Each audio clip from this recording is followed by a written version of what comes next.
நிதித்துறை அமைச்சர் வந்து நிதிநிலை தயார் செஞ்சிருக்காரு. 13 லட்சம் கோடி கடன் இருக்குன்னு சொல்லியிருக்காரு.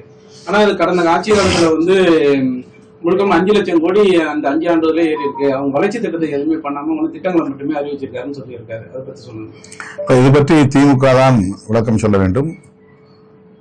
இந்த வெள்ளை அறிக்கையில் சொல்லப்பட்டிருப்பது உண்மையா இல்லையா, அல்லது மிகைப்படுத்தி சொல்லப்பட்டிருக்கிறதா, அரசியல் உள்நோக்கத்தோடு சொல்லப்பட்டிருக்கிறதா என்கிற விளக்கத்தை அன்றைக்கு ஆட்சி செய்த திராவிட முன்னேற்ற கழகம்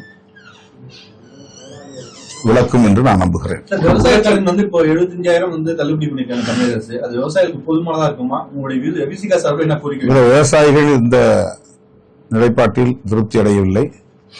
ஆங்காங்கே போராட்டங்களை முன்னெடுத்திருக்கிறார்கள். இன்றைய நிதி நெருக்கடி சூழலில் முதற்கட்டமாக இந்த நடவடிக்கையை நாங்கள் மேற்கொண்டிருக்கிறோம்.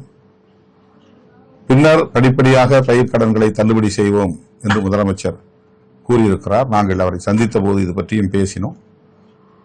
விரைந்தவர் நல்ல முடிவை எடுப்பார், விவசாயிகளின் கோரிக்கைகளை நிறைவேற்றுவதற்கு முன்வருவார் என்று நான் நம்புகிறேன். பிளே ஸ்டோர் மற்றும் ஆப் ஸ்டோரில் இருந்து பாலிமர் செயலியை QR கோடு மூலம் பதிவிறக்கம் செய்யுங்கள். செய்திகளை உடனுக்குடன் பெறுங்கள்.